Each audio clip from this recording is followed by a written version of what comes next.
Hey guys, welcome back. Thank you for being here. Today I'm doing this eyeshadow look using the Saga of Freya Cat's Breath palette from Udensai. Udensai is one of my favorite brands. I love them. But today's look was completely inspired by another beauty YouTuber, Instagrammer. Her name is Katie. She goes by Katie Marie on YouTube and she is Lady Katie92 on Instagram. I'm going to link her down below in the description box and I will show you a picture of what she did using this palette, which was my inspiration for today's look. If you want to see how I did it, don't go anywhere. If you've never been here before, hello, my name is Rachel. I am a homeschooling stay-at-home mom. I love colorful things. I love to play with colorful eyeshadow, and I upload about 3 or 4 videos every week. It's always eyeshadow related content. So if you would like to see that, you may want to consider liking and subscribing before you go so you don't miss any new uploads. Without further ado, let's get moving. Okay guys, before we get into the eye look, I thought that some of you might be curious to know how the pregnancy is progressing. I haven't talked about it a lot since I announced it. I've just, mentioned it here and there. I'm past halfway there now. We're a little bit unsure of the exact conception date. So I can't say exactly how many weeks I am because when we thought that I was 20 weeks, I was actually measuring around 26. And so we actually have an ultrasound this Friday actually, where they will be able to do all the long bone measurements. It's the anatomy ultrasound, but they're going to do the long bone measurements, the head measurements, and get a better idea of how far along the baby actually is. And that will give us a more accurate estimated due date. So I can't actually tell you how far along I am because I don't know, but I do know that I'm halfway there. So I'm going to stand up and see if I can fit my belly into the frame and hopefully you guys can see how I'm growing. All right, I'm kneeling on my stool here. Hopefully you are able to see that. This is the belly. There's a little baby in here. I am feeling movements and little kicks and tumbles and rolls, and it's very, very exciting. Hopefully you were able to see that. I'm sorry if you weren't. Anyway, everything seems to be going well. The pregnancy itself is going well. I haven't had any issues. Thank God I'm not having sickness or nausea, but I am feeling the baby's movements. If you want to know more about our journey, we've had some struggles with infertility and we've had some losses. I can card above a video for you where I talk all about that as far as our journey and our struggles go, but I'm not going to talk about it very much just in regular videos because I know it can be a very upsetting topic for people. But anyway, everything seems to be going well and we're super grateful and very excited. And this Friday, which is 3 days from now, we get to find out when we can actually expect to meet this little one and try to plan our life and our holidays. And we're going to be moving very soon before or very shortly after the baby comes. So, having a due date would be helpful for that. Anyway, let's get started with the eye look. Again, this look is fully inspired by Katie. I know that she started by using the shade right here called Bad Temper. She used it to create a wing in the outer corner. Then she deepened with the dark brown, then she did an orange all through the crease, and then she added the shimmer. I like what she did, but I don't particularly for myself care for the super winged out look, probably because I don't do it well. And when I first started doing eyeshadow, I did that for a while. I would create a very stark wing with the shadow, and I don't think it looked very good. Katie does it much better than I did it. So I don't really want to copy that exactly. I'm just using her look as a very heavy inspiration. But I'm going to start with the orange and the crease. So I'm taking a blending brush, dipping into the shade Warmth, and my eyes are already primed using the Glam Light Icing Primer, and I'm going to put Warmth through the entire crease. I haven't used this palette in a while and it's so pretty. I just think it's a really interesting color story, It's not expected. I think it is unique and really nice. And of course it's Udensai, so the quality's there. I've been thinking lately about pulling back a little bit on Instagram. I know, again, I can card above a video for you where I talked about whether or not I was going to take a break from Instagram. And I was talking about how social media is actually a little bit overwhelming to me. And I really enjoy, sorry, I'm gonna sneeze. Okay. And I really enjoy YouTube. I enjoy making these videos and having an outlet to chat. And I really enjoy chatting with you guys in the comments. I love it when people comment and we can have conversations, and I feel like I'm building a little mini community around a common interest. So that's fun. But I do not get that from Instagram. I do have some friends on Instagram and we chat in private messaging, and that's really nice. I enjoy that. It's the same concept where I've got a little community of people where we can share a common interest. But the aspect of Instagram, very heavy photo based, and I'm not great at taking or editing or uploading photos.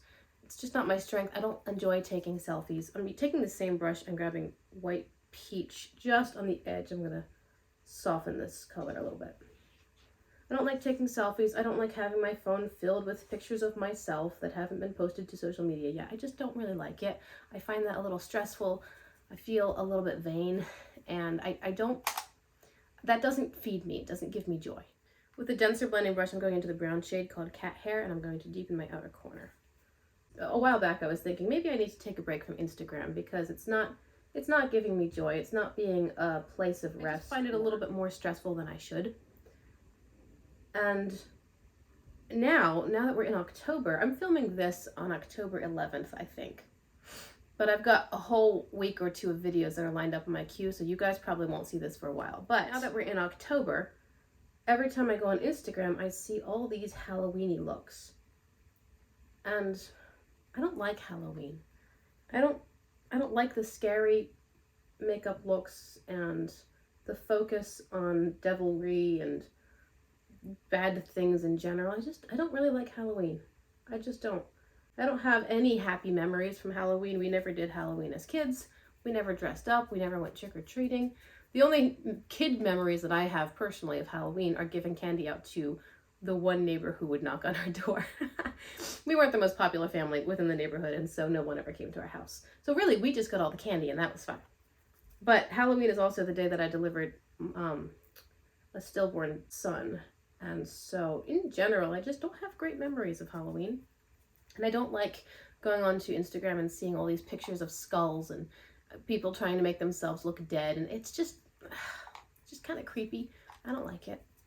So I was thinking that taking a break from Instagram during the month of October would be a good thing for me because it would refresh me a little bit and get my eyes away from all that stuff.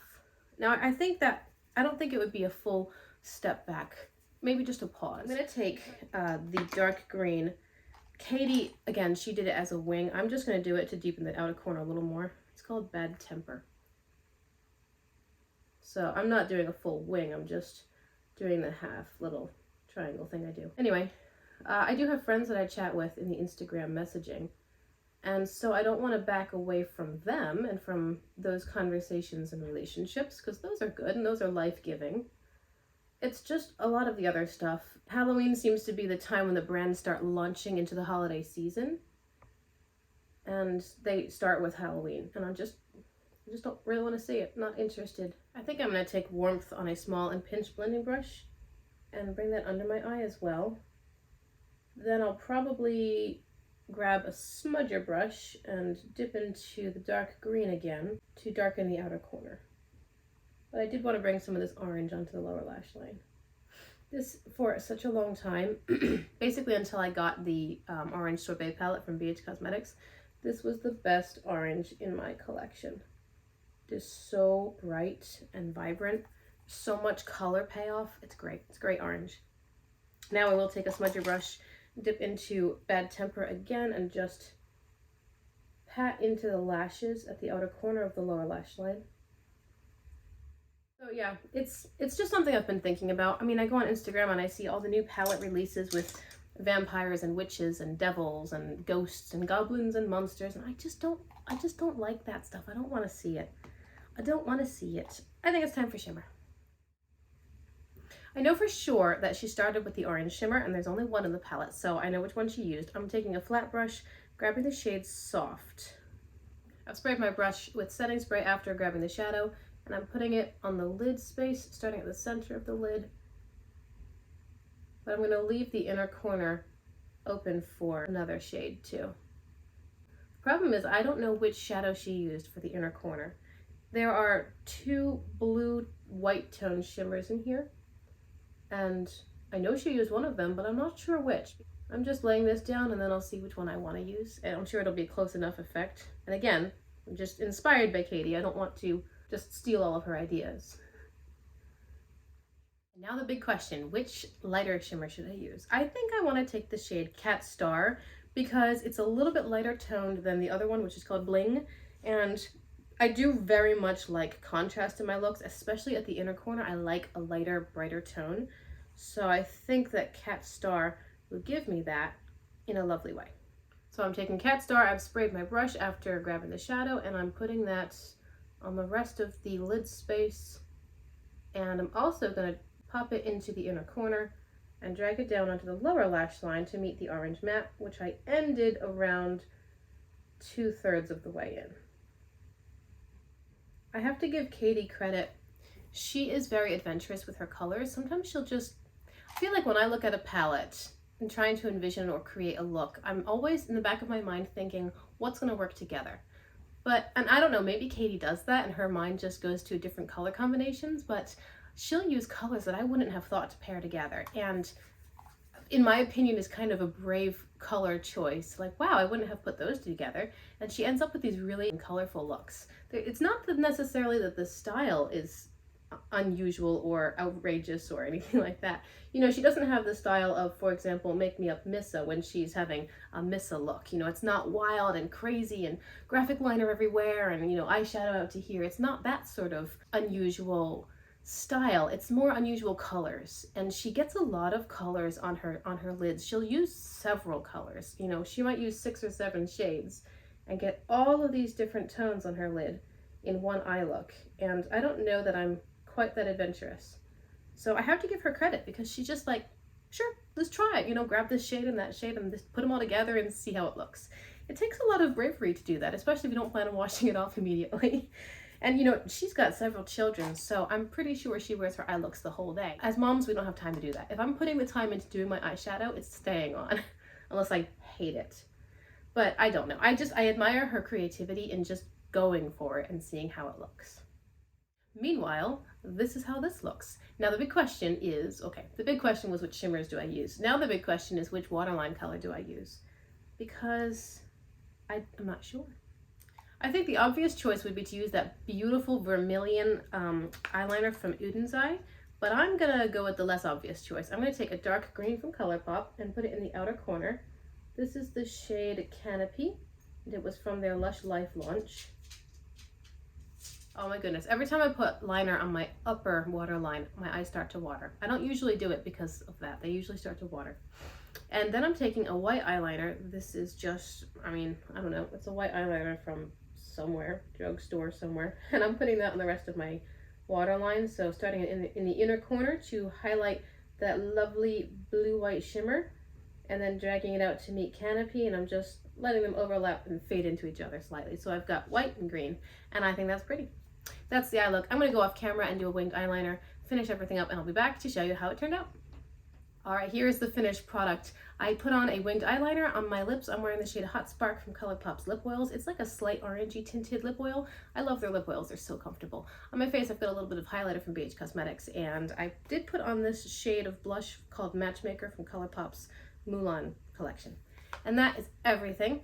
I have to say I love this look. It's not quite as brightly colorful as a lot of the other looks that I've loved, but I love the color combination. I love that it's sort of fall feeling, but not too much. And it's a little bit unusual for me, as far as I don't know that I would have paired these colors together, but it works so well. I have always loved this palette. I think it's very unique and interesting, and I'm super excited that Katie was able to completely inspire me to combine slightly different tones that I may not have used before. I don't remember, it's been a while since I used this palette, but I know I haven't done this look, and I think it's so beautiful. Thank you so much, Katie, for inspiring me and always being creative with your colors. I appreciate you. I enjoy your channel and watching and all the fun things you do. I hope that you guys enjoyed this look and this video. Remember, Katie has her own channel. I will link her YouTube channel and her Instagram down below in the description box so you can find her yourself. She's got tons of content. I think she does more Instagram reels than she does YouTube videos because she's a busy mom, but she does put up a good amount of YouTube videos as well, and you have to follow her on social media if you're interested in seeing what she does. Remember, again, that even if I do step back a little bit from Instagram, I'm still very interested in doing YouTube. I really enjoy YouTube and the outlet that it gives me and the people that I've been meeting, and this is relaxing to me. So even if I step back from Instagram completely, which I'm not planning on doing, but even if I did, YouTube is still very much alive and well as far as my hobbies go. So I appreciate you hanging out with me. Remember to like and subscribe if you want to see more. Thank you for being here. Until I see you in my next video, I hope you have a great day. Bye!